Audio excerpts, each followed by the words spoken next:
Good afternoon, everyone. We will call the May 16th, 2024 Las Vegas Stadium Authority Board meeting to order. Thank you all for being here. And I'll ask Caroline Bateman to call the roll. Good afternoon, Mr. Chair, members of the board. All members of the board are present either in person or via video conference, other than Director Valles and Director White and Director Zanella. And you have a quorum and may proceed. Great, thank you. This is the first public comment period. Comments during this period are limited to items on the agenda. We ask that you hold your comments to 3 minutes. And is there anyone who would like to address the board? Good afternoon. Good afternoon, everybody. Alexander Marks with Schools Over Stadiums. First, I'd like to say, probably much to the chagrin, we're not dead yet. While we continue to organize around a referendum in 2026 to ensure Nevadans have the opportunity to decide if they want to pay for a billionaire stadium or not, we still have our constitutional challenge against Senate Bill 1. Our why has not changed at all. Nevada is still 48th in per pupil funding with the largest class sizes and highest vacancy rates. Educators do the impossible each day and will keep working to ensure public money stays where it's needed while ensuring the state implements an optimal funding plan for schools, not stadiums. Secondly, it's been nearly a year since Nevada's undertaken this misguided project with public funds, and where are we? Draft agreement after draft agreement, a community benefits agreement thinner than the MLB Fanatics uniforms, and an owner who has shown an inability to raise the funds necessary for this risky project. Let's recap what's happened since last meeting. A poll from April asked Las Vegas residents if they supported publicly financing this stadium. 52% were in opposition and only 32% support. Despite gaslighting from the legislature, the governor, and other bodies, our community is against this project.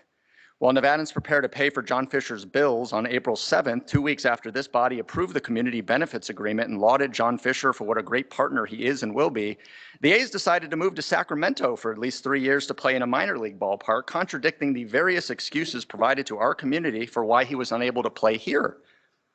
Nevadans were right to question his team's commitment to our community, and in typical John Fisher fashion, the Oakland grounds crew found out they were being fired via Twitter.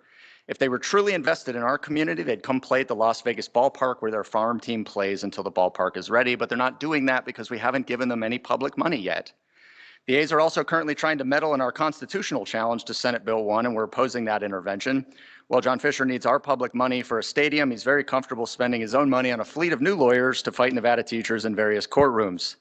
A year later, the only source of funding John Fisher has been able to find is public money from the legislature, and that's incredibly sad for a host of reasons. This is quickly becoming the Faraday future of stadiums. A year later, this objectively has no movement but for the MLB approval. This project gets riskier by the day, and we hope the county commission is watching closely because you're about to put the Nevada taxpayer on the hook for hundreds of millions of dollars. Take note who's pleased about Nevadans not having the choice to vote on this. You've got nothing to be proud of. Public funds belong in public services like public education. Our community is watching as you gaslight them about what a great project this is, and the people you expect to fill this stadium are with us and not with you. Thank you. Thank you. Welcome. Good afternoon, Mr. Chairman, Chris Daly, Nevada State Education Association, the voice of Nevada educators for 125 years. SB 1 requires this board to make findings that Major League Baseball has authorized the relocation to the, quote, Sports and Entertainment Improvement District in Clark County before entering into a development agreement. In the continuing comedy of errors related to this project, the MLB has failed to take such action, instead approving the team's relocation to Las Vegas, Nevada. This board should not approve item number 1 until the MLB authorize the A's move to the correct location here in unincorporated Clark County. Speaking of Las Vegas, Emerson College polled likely Las Vegas voters last month, and like my colleague, Mr. Mark said, found that 52% of Las Vegas voters opposed the use of public funds for the stadium, with only 32% in support. So your stadium project is 20 points underwater with the very people you were supposed to represent. Or, as Mayor of Las Vegas, Carolyn Goodman said, I've lived in this town this year, 60 years, and so know the town like the back of my hand. I personally think they've got to figure out a way to stay in Oakland and make their dream come true. On item number 2, while A's President Dave Cabal did docu-sign a highly qualified certificate committing to relocation, given that the A's have made so little progress in securing financing, this is a paper-thin commitment. Similarly, the passage of community benefits agreement and a hearing on a proposed non-relocation agreement are pointless if the A's are unable to secure financing. On that topic, supporting a motion to intervene in litigation brought by Strong Public Schools Nevada against SB1, Dave Cabal submitted a declaration stating, quote, "Since the passage of SB1 in June 2023, the athletics have initiated the process of structuring a comprehensive financial plan." Let me read that again. The athletics have initiated the process of structuring a comprehensive financial plan. So on the most important deliverable of this entire project, the bulk of the financing necessary to build the stadium, the A's have only initiated the process. This should scare everyone in this room. Meanwhile, Bally's announcement that they have no urgency to build a new resort on the balance of the Tropicana site, and news that the A's don't even yet know where the stadium will be situated, has significant implications related to stadium design, view corridors, traffic patterns, and projected tax revenue from the Sports and Entertainment Improvement District. The A's relocation has been riddled with errors from the very beginning.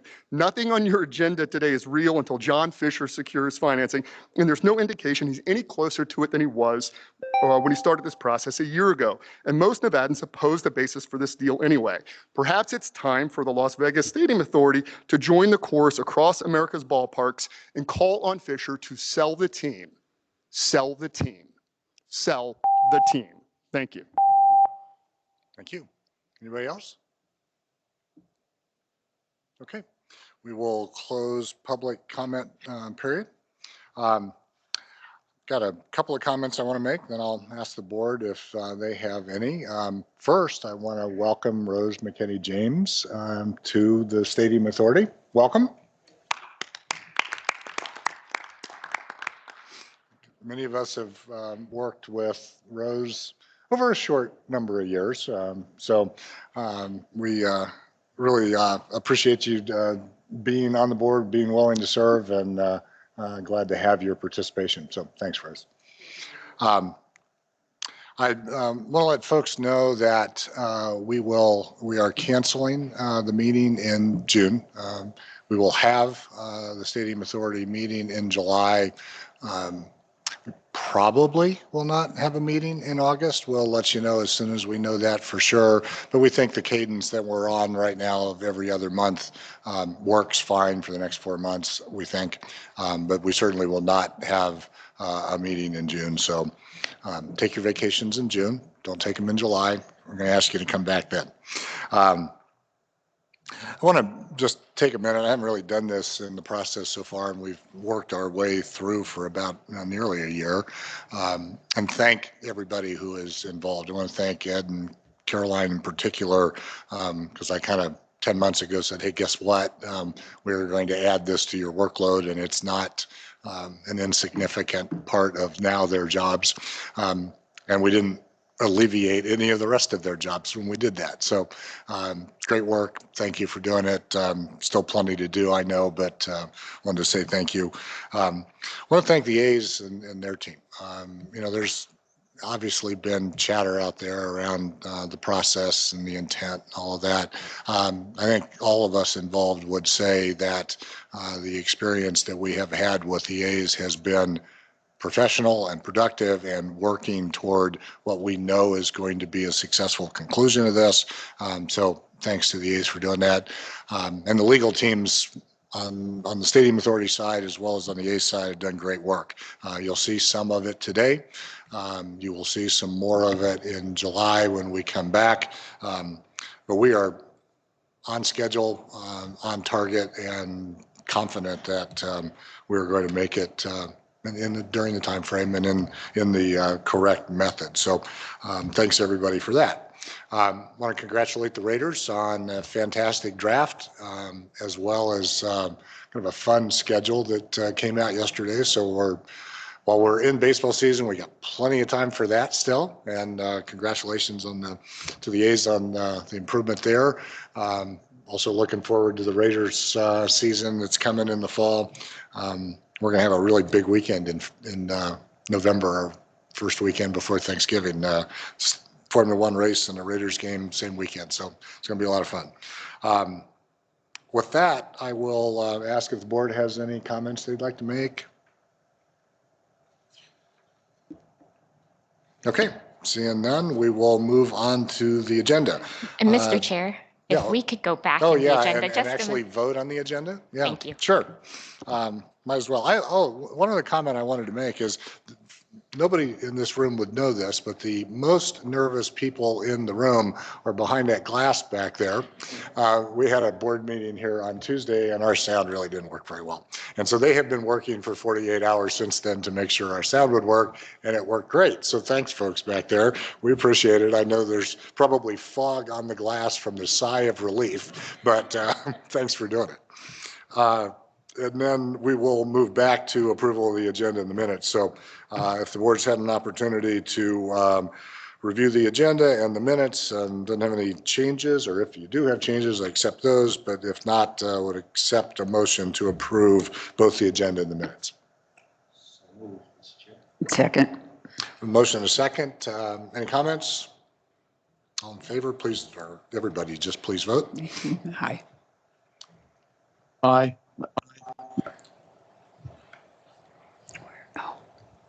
Anybody else on Zoom wish to vote?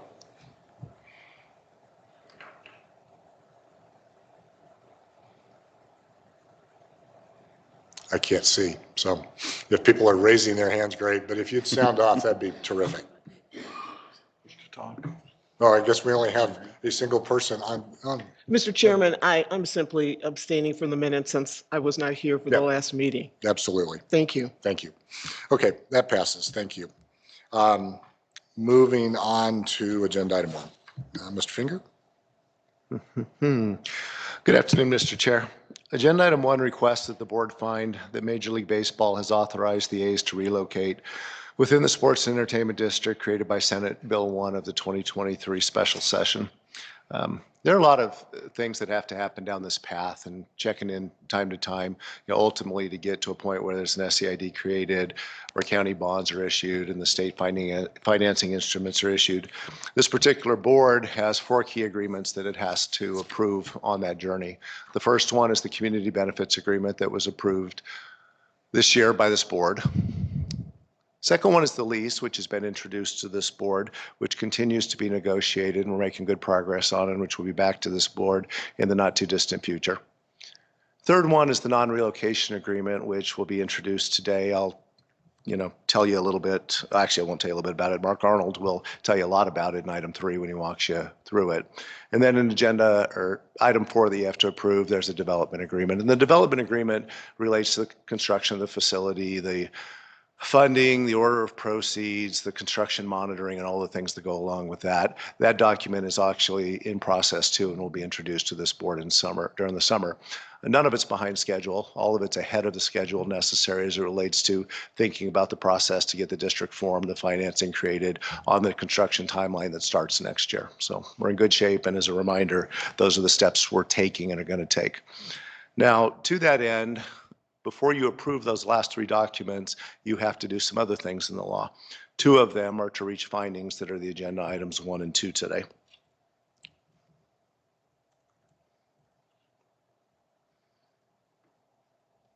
Nope, I didn't want to go there. There we go. Sorry, I've lost my notes. Generally, Major League Baseball had a vote, a unanimous vote of all of its owners last year. They unanimously approved the location of the A's. That is demonstrated by a letter from the Senior Vice President and Counsel of Major League Baseball that's attached to agenda item 1. Mr. Chair, we believe this is adequate for the board to reach the finding required under the law, and this is an action item.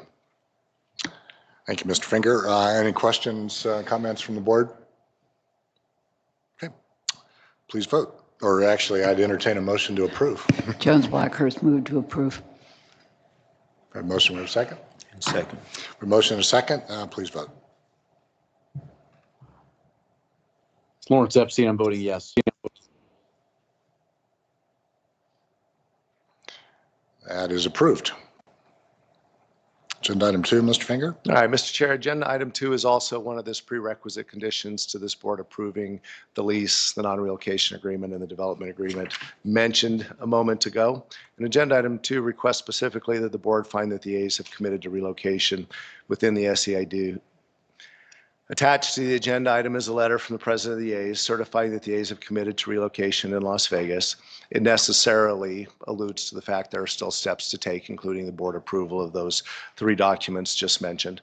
I will also add that in addition to the A's providing the certification, those of us working with the team can attest to the fact that they are diligently working on all fronts as it relates to the efforts to get these documents done, the architecture, design, and development, the communication and coordination that's coming around the corner with the county to get this project done, and all of those things you'd expect to evidence a team that was looking to move to Las Vegas.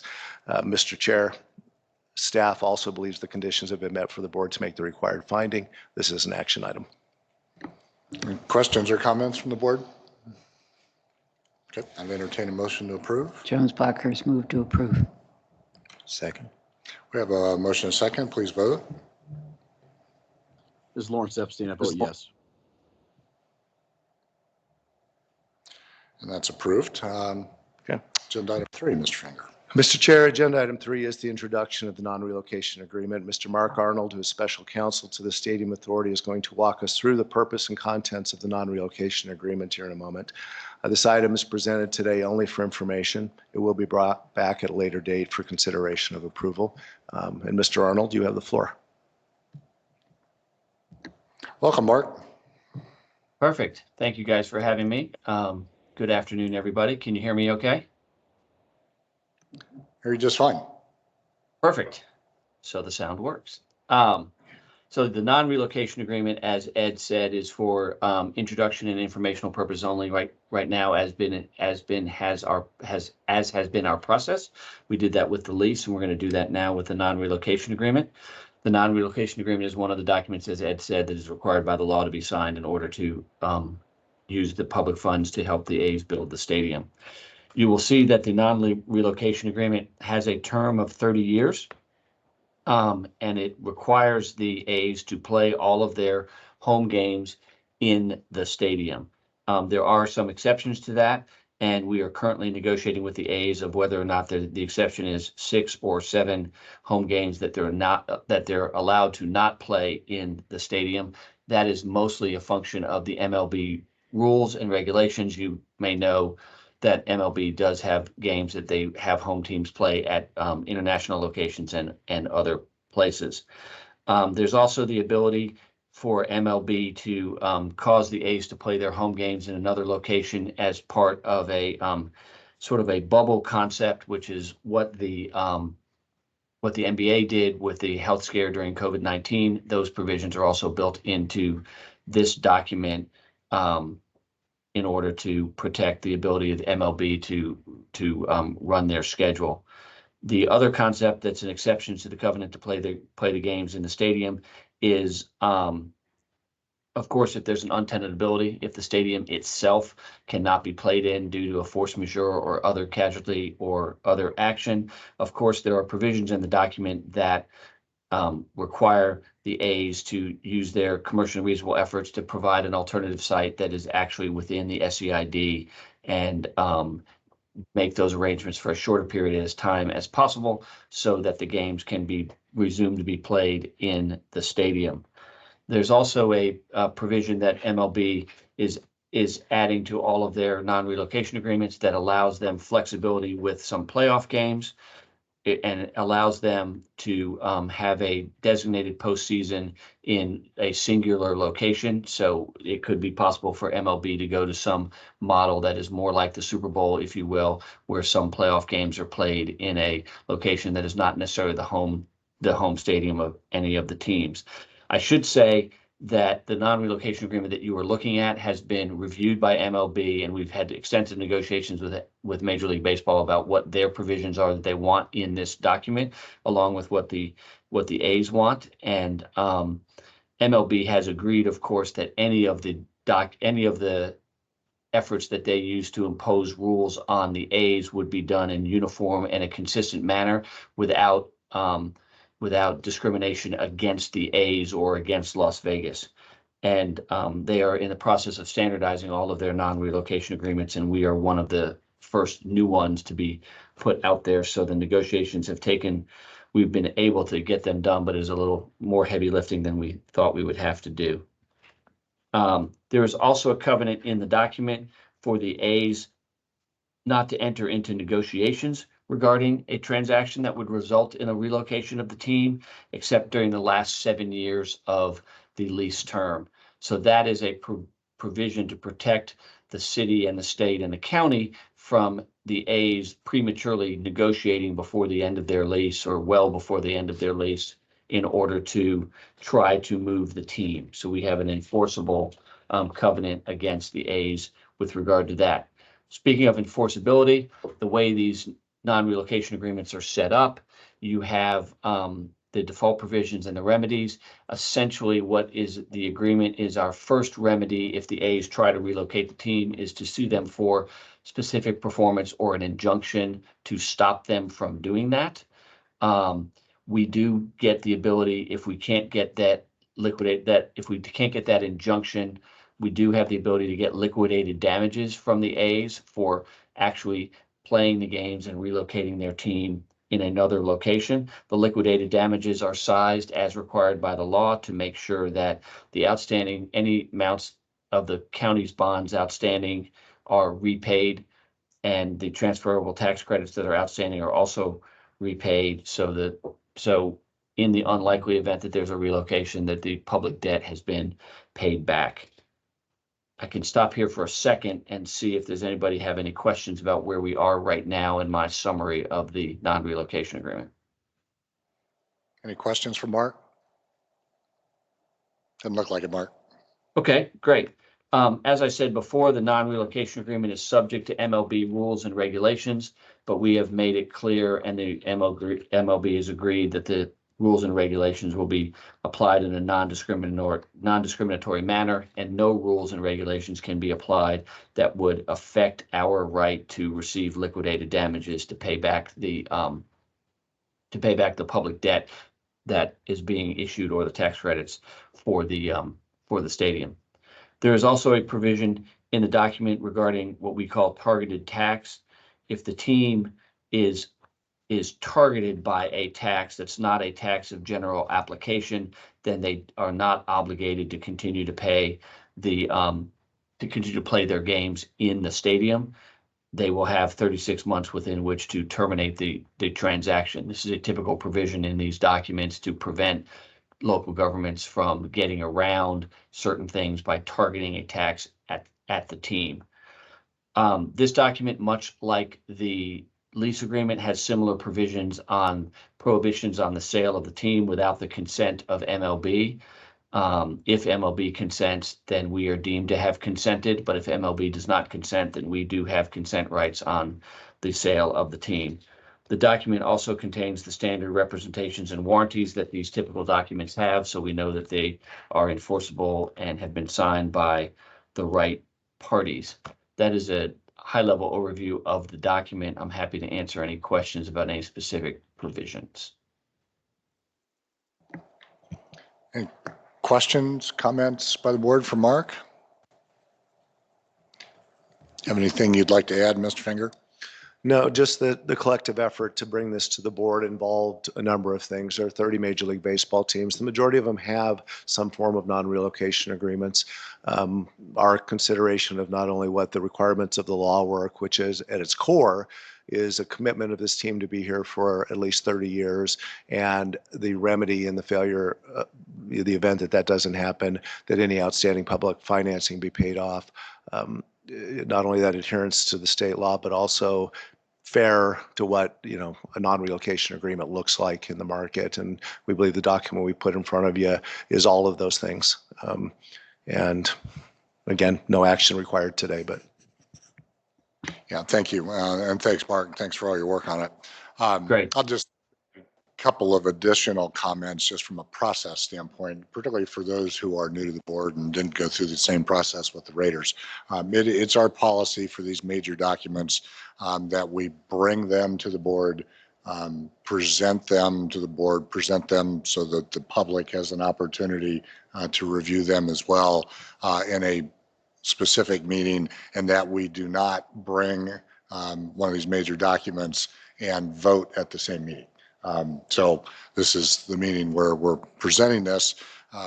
There are a couple of open items that frankly are not all that significant, I don't think. We will give you an opportunity, and certainly if you have input on the document, please talk to Mr. Finger or Ms. Bateman about that. The public can do the same thing, make those opinions known if they have them. But absent input that we feel would make major changes to this document, we feel it's in a point where we can close down the open items, bring it back to a board meeting for a vote the next time this document comes to this board. That can change, obviously, with input.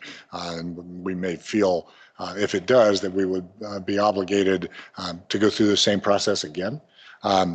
And make sure that everybody has an opportunity to review major changes. Don't necessarily anticipate that, but just wanted to point that out. So that's kind of the process we will go through. We won't show up and ask you to read 30 pages on the spot and take a vote. Thanks again, Mark. Agenda item 4 is the stadium activity report for the first quarter of 2024. Mr. Finger or Mr. Feldman? Mr. Feldman.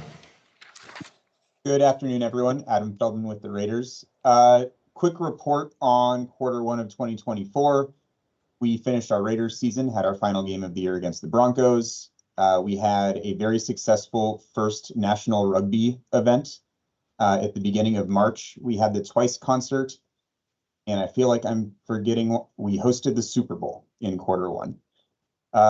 In all seriousness, the Super Bowl, the level of that event had quite a restricted period around it, essentially from the minute that our Broncos game ended in January until the beginning of that rugby match. The stadium was in full force getting ready for the Super Bowl. We were able to work hand in hand with the NFL to work some private events in there, but the Super Bowl took priority for this quarter. So a few less events than what you're used to seeing, but still a very successful quarter for us. I can answer any questions anyone has. Thanks, Adam. And yeah, the compliments to you and the entire team at the stadium for all of those events. The rugby event was great, but Super Bowl was fantastic, reflected exceptionally well on Las Vegas. The operations around the game were pretty darn flawless. So congratulations on that. Thank you. Could not have done it without everyone's help. Yeah. Any questions or comments for Mr. Feldman? Okay. Thanks, Adam. We will move on to agenda item 5, which is the Football Stadium Community Oversight Committee. Dr. Weekly. Thank you, Mr. Chair. We have a community benefits. Okay. Thank you, Mr. Chair. We have a community benefits agreement with the Raiders that requires small business and workforce diversity requirements during the original stadium construction, which the Raiders have exceeded. It also requires ongoing operational workplace diversity and workforce development, including maintaining at least 55% diverse workforce in stadium operations and charitable along with civic endeavors. This agreement also requires the Raiders to provide reports to the Stadium Community Oversight Committee on their compliance with the agreement. The committee met on April 9th, and the Raiders provided their own current report. Before the committee received the Raiders agreement compliance report, the committee heard significant positive public comment about the Raiders and what they are doing in the community. And I'd like to share a little of this with you. Pastor Kyle West expressed his appreciation for the Raiders' efforts in the community and for their support of the Historically Black College and Universities program. Pastor Kelsey West described the Raiders' funding and support of youth group activities, programs, and scholarship opportunities. Mr. Andy Bichelle, the president and CEO of the Boys and Girls Club of Southern Nevada, spoke about several events and partnerships with the Raiders, including around the Pro Bowl and Super Bowl, and expressed his appreciation for those efforts. Norma Entrialgo with the Latinas in Power and Dress for Success organizations told us about the partnerships with the Raiders and their partners and their support of the professional development of Latina women. It's imperative to show the community appreciation for the Raiders' efforts, and with that, the agenda item was presented on the Raiders' Community Benefits Plan, led by Piper Overstreet White, Vice President of Government and Community Relations for the Raiders. Piper gave the committee an overview of the Raiders and their stadium partners' efforts regarding small business outreach, community engagement, and DEI efforts. She told us about ticket donations, community events, local nonprofit support, and NFL and Raiders initiatives. We heard an outstanding report of the Raiders community efforts, and I'll give you some of the highlights. Frankly, there are so many. I can't report them all, but I'll give you a few. Some of the quick highlights. The Raiders gave over $3 million in grants to over 100 nonprofit organizations in 2023. The Raiders have an executive team that is 45% women and 36% BIPOC. In their business operations, it is 45% women and 49% BIPOC. Their stadium operator has over 75% diverse workforce. Their stadium concessionaire, Levy, has 72% of the hours worked by persons identifying as a minority over the past 6 months. 50% of Levy's concessionaires in Allegiant are women and minority-owned businesses. And finally, they've held 6 career fairs and a hospitality mixer in the past 6 months, leading over 500 interviews and 300 new hires. Piper also presented the Raiders' partnership with Boys and Girls Flag Football and Football Youth and High School programs.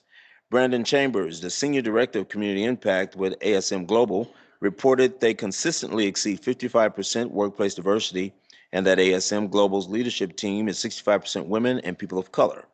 Brandon also reported on minority supplier development efforts and diverse supplier registration. They also reported about involvement efforts with 3 Square, the Candlelighters, Childhood Cancer Foundation, and Catholic Charities of Southern Nevada. Joseph Wright, who is the chief stadium engineer at Allegiant Stadium, gave a great report on the stadium and its green efforts. He reported that Allegiant Stadium was the first stadium powered by 100% renewable energy, making this the first Super Bowl powered completely by renewable energy.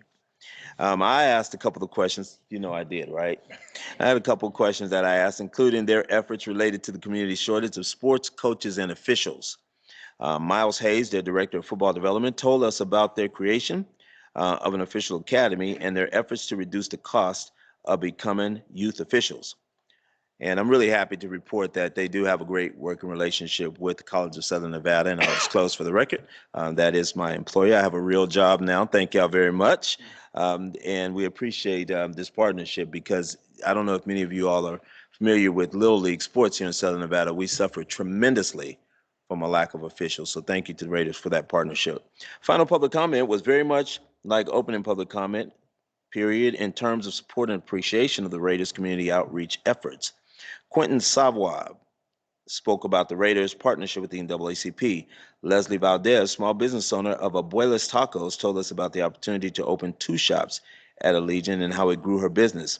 Robert Strada, the 2023 Clark County School District New Educator of the Year, told us about the Raiders' assistance with the Donna Street Community Center in North Las Vegas and its positive community impact. And Devontae Manor with the City of Las Vegas Parks and Recreation Department told us about the Raiders' partnership with the Doolittle Community Center Flag Football Program and its positive impact. He also told us about the Raiders and the City of Las Vegas' partnership on a wheelchair football program at the Doolittle Community Center. Mr. Chair, overall, it was a very positive report. I believe it was one of the best ones I've heard so far, and I think this committee has heard so far. And I want to commend the Raiders for exceeding their requirements of the Community Benefits Plan and for being so involved in the community, particularly in communities of need. And I encourage them to continue raising the bar. This is not an action item. This is information only, and thank you all. Thank you, Dr. Weekly, Chairman Weekly, in that case. We appreciate you taking the time and being of service to that group and this board. Any questions or comments for Dr. Weekly?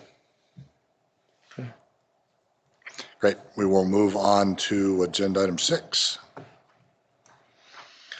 Mr. Chairman, the football stadium is supported by a 0.88% room tax in the primary gaming corridor and a 0.5% room tax in the rest of the stadium district. Agenda item 6 is an informational report on room tax performance. First is a picture, blue bars current year, orange bars prior year, and particularly as you look to the right, you see the consistency of the blue bar being taller than the orange bar. Really, really big one in September, big delta there. And when we turn around and look at it in a tabular grid here, we see that February year-over-year room tax was up 50.5%. And, there were some smaller things that were the cause of that. There's an extra day in February. I think there was some Chinese New Year activity, but this is almost all about the Super Bowl and how meaningfully, economically impactful the Super Bowl was to Southern Nevada, and particularly to this revenue stream. When we look year over year, we're up over 12%, and while I don't show it on this table on a budgetary basis, we're up nearly 13% over budget year to date. That's all I have on this agenda item, Mr. Chair. Thank you, Mr. Finger. Any questions for Ed? Great. Yeah, just to be clear, 2023, we were well past COVID. That looks like a COVID recovery month, the amount of gain that we had. So yeah, it was a pretty amazing month. Okay, we will move to agenda item 7. We'll ask Mr. Finger to present the preliminary budget. You may have this mind to say anyway, but just so the board knows, state law requires that we have a budget hearing in the last 2 weeks of May, so we just barely don't hit it with our regularly scheduled board meeting. So we will go through that presentation. We will not ask you to come to the hearing in person. I figure we can ask and answer any questions for the most part you have today. So that meeting that we have as a budget hearing will be relatively short. As a part of that meeting, we are also now shy a board secretary. So I'm going to recommend for that meeting that Jan Jones Blackhurst be voted in as our new board secretary. Everybody knows Jan. Jan has a bunch of experience in this area. She also has the entire experience with the Stadium Authority Board, having been here since day one. I will not be able to be at that meeting, I don't think, but just putting that out there that recommend that Jan become our secretary as we move forward. So appreciate your willingness to do that. Ed, I'll turn it over to you.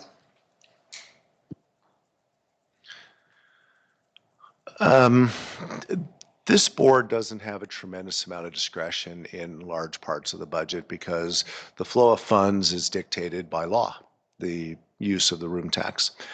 This is an extract from a presentation I gave to the board several months ago about what we call the waterfall. Room taxes come into the organization. They're prioritized first to bond payments, then to the operation and administration of this entity, the Stadium Authority, and then for the rest of it, in any period where things are operating normally and the Stadium Events Company is operating as it is and expected, money goes to funding the debt service reserve up to 2 times if necessary. It is fully funded, and I'll get to that in a minute. Then to UNLV, and this is the 10-year period of time where UNLV is able to be made whole up to $3.5 million a year for any delta between the amount of football program money they made at Sam Boyd versus the amount of football program money they make at Allegiant. Then it flows to capital, to the Stadium Authority Capital Fund, and if it flows through that, it flows to the bottom of the waterfall where it can be used. This is the place the board has some discretion for capital, for debt retirement, or for infrastructure around the stadium facility. If you were to try to read the forms that I attached to the budget, it wouldn't probably make a lot of sense to you. Because of this flow of funds and because of the interaction of bond covenants and governmental accounting rules, there's a whole lot of money moving back and forth between a whole lot of funds. So I'm attempting to show it to you in the next couple of slides and what it really looks like top to bottom. You're not going to use the famous quote? I told my other board that governmental accounting is stupid at my last board meeting, I think is what Mr. Hill refers to, much to the chagrin of my accounting staff who was sitting in the audience at the time. And I'm going to acknowledge that what I'm showing you here is 2024 budget versus 2025 budget. We have exceeded the 2024 budget in between, so there's a little bit of a difference in basis here, but where we were in terms of budgeting last year and where we are now. Room taxes were budgeted at 59.2 million last year. I told you they're 13% up year over year. We budgeted at 62. That's probably a little bit conservative. The expectation for next year is that room tax performs pretty similarly. We're performing very well in the room tax revenue base here in the destination. What will be a material delta is there won't be a Super Bowl in the destination next year, and that was such a singular event. But all in, there's a strong room tax performance here and an increase from last year's budget. Debt service payments. Debt service payments are stepped to go up approximately 2% year over year through the pattern of bond payments till payoff. The operations of the authority are budgeted by county staff, who are the fiscal agent of this organization through interlocal agreement, to the amount authorized under the law, and those are those two amounts. We'll spend less than that probably in each of the 2 years. Then the funding of the debt service reserve fund. It was budgeted last year to get to full funding. It is to full funding now. I'll show you that on the last slide. UNLV contributions were budgeted last year at 5.5, which was a 2-year look back. The actual funding was slightly less than $2 million. This board approved that a number of meetings ago. It's budgeted at its full potential of 3.5 in this year. All in, the amount of expenditure pattern in the budget is less than last year's, which leads to a cash flow that is larger in this year than last year expected at this part of the waterfall. And then we turn around, and this is where things, I'll just tell you that the rest of this is the capital and the waterfall process. When we get all the way down to the bottom, there's $60 million of money that has accumulated in the organization. And let me go back a slide. I'm in that far blue right number at the bottom now. There's $60 million expected by the end of 2025 that's accumulated in this organization that's dedicated either to capital or is available through the waterfall to those three purposes I explained a moment ago. Of that 60, that number specifically will be allocated to the Stadium Authority Capital Fund, which leaves 53 of it free in the waterfall, almost 54 of it. Now let's just turn around and let's go back to, we talked about the waterfall, and that was a walk through the waterfall. What's at the bottom of the waterfall? The debt service fund, I haven't really shown in the presentation. The debt service fund is a thing unto itself where we send over 1/6 and 1/12 per month, respectively, of room tax, principal and interest payments, interest and principal payments in the order I presented it, accumulation of money to pay the next bond payment. That's why the $104 million, which is the accumulation at the end of the year, exceeds the 94.9, which is the next number. The next number is the debt service reserve that this board, those of you that have been on it for the duration of the experience, know as the 2 times debt service reserve. This reserve was called upon during COVID. It was replenished to the 2 times level. The 2 times level is a little bit over $90 million. Because once it gets funded to the 2 times level, it by bond covenant keeps the interest it accumulates in the same fund. Ultimately, all of this money will be used to make bond payments, but this $95 million for the sake of rounding is a north of 2 times amount in the bond reserve expected by the end of 2025. Then let's talk about Stadium Authority capital balances. On the last slide where I told you there was $60 million of accumulation, that 6.6 would go into the Stadium Authority Capital Fund. That would be added to the amount this board put in last year, 5.92, the estimated amount of interest earnings in that same fund, and then there's $12.63 million available. This is the program where the Raiders have, subject to this board approval, the ability to recommend capital improvement to the organization. There is already a list of things you have approved that are eligible for this reimbursement, things the Raiders have already executed and we will start to pay on. Then the waterfall, the amount that you have the ability to put back into capital and other programs in the future, is expected to be this value at year end, give or take. Mr. Chair, that is the end of my presentation. I'm available for any questions.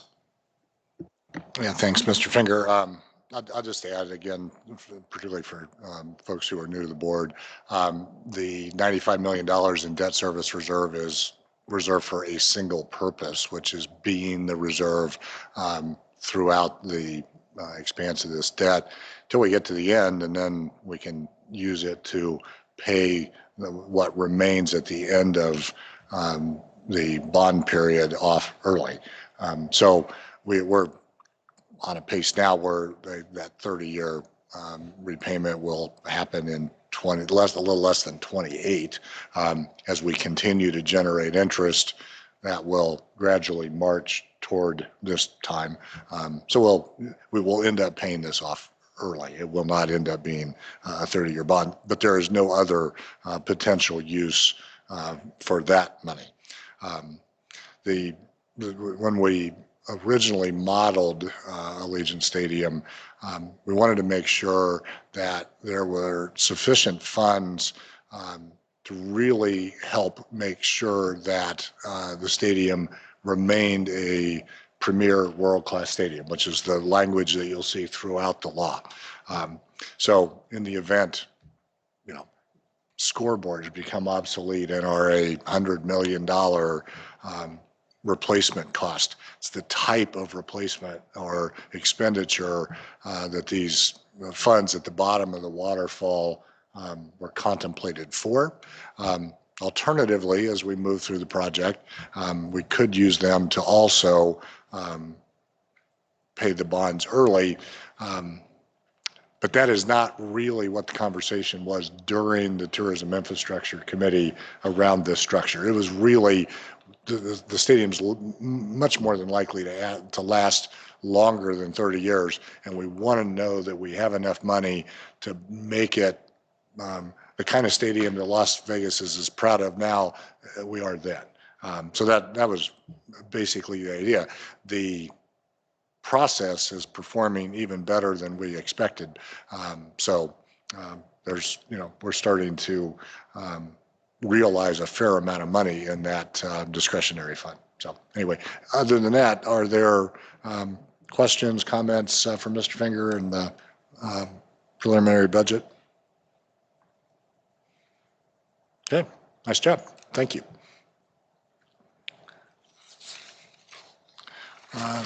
That ends the regular agenda for the Stadium Authority Board. So we will open the final comment period by the public. Are there members of the public? Please. Thank you, Mr. Chair. My name is, for the record, Jeremy Koo, Jeremy Koo. I'm a resident of Sacramento, California, and I'm actually just speaking up here to, it actually is a question that might just be more administrative than really for the board. But I had noted that about a couple of years ago, the board stopped posting on its website the recordings of these meetings, and I did note that the recording was on for this, and I was just wanted to urge the board or the staff to be able to make those recordings available promptly after this meeting, rather than having to make a request to Mr. Finger or an open meetings law request.